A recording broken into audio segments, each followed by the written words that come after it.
Hello friends, আজ আমি তোমাদের সাথে শেয়ার করব একটা হোমমেড ন্যাচারাল শ্যাম্পু, যেটা ব্যবহারে তোমরা তোমাদের চুলকে ভীষণভাবে সফট সিল্কি করতে পারবে এবং চুলের নানান রকম সমস্যা কিন্তু দূর করতে পারবে এই শ্যাম্পু ব্যবহার করার মাধ্যমে। তো দেখো শ্যাম্পুটা কিভাবে তৈরি করব আজ তোমাদের সাথে শেয়ার করব। তো চলো দেখে নিই। তো সবার প্রথমে আমি এখানে বড় 2 চামচের মতো চাল নিয়েছি। যেই চাল আমরা রেগুলার নর্মাল খাই সেই চালই আমি নিয়েছি। নিয়ে 2 থেকে 3 বার চালটাকে খুব ভালো করে ধুয়ে নেব। ভালো করে ধুয়ে নেওয়ার পর এবার একটা আমি কাচের গ্লাস নিয়ে ওর মধ্যে দিয়ে দিলাম বেশ কিছুটা ফিল্টার ওয়াটার নেওয়ার পর এবার যে ধোয়া চালটা রয়েছে, এবার সেই চালটা এই জলটার মধ্যে দিয়ে দেব। আর তার সাথে দিয়ে দেব বড় 2 চামচের মতো মেথি দানা। এই দুটোকে আমি সারা রাত ভিজিয়ে রাখবো। সারা রাত ভেজানোর পর চালটা কিন্তু খুব ভালোভাবে ফুলে যাবে। তো দেখো আমি এইভাবে এটাকে ঢেকে সারা রাত রেখে দিয়েছি। পরের দিন সকালে এটা দেখো কতটা ফুলে গেছে। চাল আর মেথিটা কিন্তু খুব ভালোভাবে ফুলে গেছে। শ্যাম্পুটা তৈরি করার জন্য গ্যাসে একটা প্যান বসিয়ে দিয়েছি। ওতে চাল আর মেথি ভেজানো জলটা এর মধ্যে দিয়ে দেবো। আর আমি এখানে শিকাকাই আর রিঠাটাকে ভিজিয়ে রেখেছিলাম। তোমরা রিঠাটা তোমাদের চুল হিসাবে এখানে ব্যবহার করবে। আমি এখানে 6 খানার নিয়েছি। আর এরপর দিয়ে দিলাম এখানে রোজমেরি এখানে 1 চামচের মতো দিয়ে দিলাম এখানে 2 চামচ বড় ফ্ল্যাক্স সিডস। আর এরপর দিয়ে দেব এখানে 20 থেকে 25টা কারি পাতা। তার সাথে দিয়ে দেব এখানে ফ্রেশ অ্যালোভেরা। তো অ্যালোভেরাগুলোকে আমি ছোট ছোট টুকরো করে নিয়েছি। এই প্রত্যেক কটা জিনিস কিন্তু আমাদের চুলের জন্য ভীষণ ভালো। চুলকে সিল্কি শাইনি সফট রাখতে সাহায্য করে এবং চুলের গোড়া মজবুত করে। তো এরপর দিয়ে দিলাম বড় 1 চামচের মতো কালো জিরে। তারপর দিয়ে দিলাম এখানে ফ্রেশ জবা ফুল। এখানে 3 থেকে 4টে দেওয়া যায়, তো আমি এখানে 2টো দিয়েছি। এরপর এই সমস্ত কিছুকে খুব ভালো করে মিশিয়ে নেব। আর দিয়ে দেবো এখানে 1 গ্লাসের মতো আরও একটু ফিল্টার জল।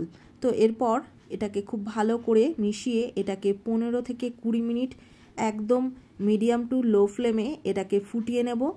যতক্ষণ না এই জলটা ঘন আর অর্ধেক হয়ে আসছে ততক্ষণ কিন্তু আমাদের খুব ভালো করে এটাকে ফুটিয়ে নিতে হবে। থেকে 20 মিনিট পর কিন্তু এটা অনেকটাই ঘন হয়ে গেছে এবং অনেকটাই কিন্তু এটা কমে এসেছে। এবার এটাকে ঠান্ডা করে নেব। আর এখানে রিঠাগুলোকে এটাকে তুলে এর থেকে যে দানাটা সেটা কিন্তু বার করে নেব। ফোটানোর ফলে কিন্তু রিঠাগুলো খুব ভালোভাবে নরম হয়ে গেছে। এইবার যে জেলটা আমরা পেয়েছি সেটা এবার একটা ছাঁকনির সাহায্যে এটাকে আলাদা করে নেব।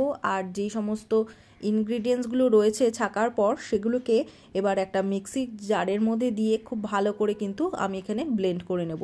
আর এই জেলটাকে কিন্তু আমি ঠান্ডা হওয়ার জন্য একটা জায়গায় রেখে দেব। তো জেলটা দেখো অনেকটাই ঘন। এটা তোমরা শুধু কন্ডিশনার হিসাবেও কিন্তু এটা ব্যবহার করতে পারো। জেলটাকে ছেঁকে নেওয়ার পর এই যে সমস্ত ইনগ্রিডিয়েন্টসগুলো এগুলো কিন্তু এবার একটা ব্লেন্ডারের মধ্যে দিয়ে খুব ভালো করে স্মুথ একটা পেস্ট কিন্তু আমি তৈরি করে নেব। এবার একটা ছাঁকনি নিয়ে তার উপরে একটা কাপড় দিয়ে খুব ভালো করে কিন্তু এই শ্যাম্পুটা আমাদের কিন্তু চিপে চিপে বার করে নিতে হবে। তো এই মিক্সিটা ধুয়েও আরও কিছুটা বেশ একটু জল আমি এখানে অ্যাড করলাম। এবার এই কাপড়ের সাহায্যে খুব ভালো করে কিন্তু আমাদের চেপে চেপে এই শ্যাম্পুটাকে বার করে নিচ্ছি। তো দেখো দেখতেই পাচ্ছ। আর এই যে ছাকটা রয়েছে এগুলো কিন্তু আমি এখানে ফেলে দেব। তো এইভাবে খুব ভালো করে বার করে নেওয়ার পর কিন্তু এই শ্যাম্পুটা দেখো কতটা ঘন, একদম বাজারের কেনা শ্যাম্পুর মতোই কিন্তু লাগছে। এবার যেই জেলটা আগে বানিয়ে রেখেছিলাম সেটা কিন্তু খুব ভালোভাবে ঠান্ডা হয়ে গেছে। এই জেলটার মধ্যে এবার এই শ্যাম্পুটাকে অ্যাড করে দিলাম, দিয়ে খুব ভালো করে কিন্তু আমি মিশিয়ে নেব। আমাদের কিন্তু হোমমেড হেয়ার গ্রোথ শ্যাম্পুটা কিন্তু একদম রেডি। এটা এবার একটা পাম্প বোতলের মধ্যে আমি এখানে ভরে নিচ্ছি। তো এটাকে স্টোর করে তোমরা ফ্রিজে রেখে দেবে। 2 থেকে 3 সপ্তাহের জন্য ফ্রিজে রেখে দেবে, তাহলে খুব ভালো থাকবে। তো যখন যখন শ্যাম্পু করবে এর থেকে অল্প করে নিয়ে তারপর তোমরা এটা ব্যবহার করবে।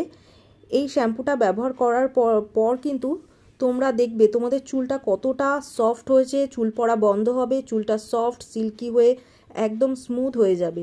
তো দেখতেই পাচ্ছ বাজারে কেনা শ্যাম্পুর মতো কিন্তু বেশি একটা ফেনা হবে না, কিন্তু এটা একদম ন্যাচারাল। এটার মধ্যে কিন্তু কোনো কেমিক্যাল নেই। তো কেমিক্যাল ছাড়া এই শ্যাম্পুটা তোমরা যদি দাও তোমাদের চুলটা ভীষণভাবে সফট সিল্কি এবং খুব ভালো পরিষ্কার হবে। তো এইভাবে তোমরা এই শ্যাম্পুটা ব্যবহার করো, দেখবে রেজাল্ট কিন্তু ভীষণ ভালো পাবে। এই প্রত্যেক কটা জিনিস কিন্তু একদম ন্যাচারাল, একদম ঘরোয়া হিসাবে আমি ব্যবহার করেছি। তো দেখো এবার শ্যাম্পুটা আমি তোমাদের করে দেখাচ্ছি। প্রথমে চুলটাকে আমি ভিজিয়ে নিলাম, তারপর যে শ্যাম্পুটা তৈরি করেছি এই হেয়ার গ্রোথ শ্যাম্পুটা এবার পুরো চুলে এটাকে দিয়ে নেব, দিয়ে খুব ভালো করে কিন্তু আমি এখানে শ্যাম্পু করে নেব। তো শ্যাম্পু করার পর নর্মাল জল দিয়ে ধুয়ে নেব। হোমমেড হেয়ার গ্রোথ শ্যাম্পুটা কিন্তু প্রত্যেকেই ব্যবহার করতে পারবে, বাচ্চা বুড়ো ছেলে মেয়ে প্রত্যেকেই ব্যবহার করতে পারবে, কারণ এর মধ্যে কোনো হার্মফুল কেমিক্যাল নেই। প্রত্যেক কটা ইনগ্রিডিয়েন্টস কিন্তু একদম ন্যাচারাল। এটা বেশ কয়েকদিন ব্যবহার করার পর তোমরা কিন্তু এর থেকে ভীষণ ভালো রেজাল্ট পাবে। চুল পড়া বন্ধ হবে, চুল সফট সিল্কি হবে, যদি খুশকি থাকে সেটাও দূর হবে, চুলটাও ভীষণ তাড়াতাড়ি কিন্তু লম্বা হবে। এই ভিডিওটা যদি তোমাদের হেল্পফুল বলে মনে হয় তাহলে একটা লাইক শেয়ার করো, আর কমেন্টের মাধ্যমে আমায় জানিও যে কেমন রেজাল্ট দিল। তো যদি ভালো লাগে অবশ্যই পেজটিকে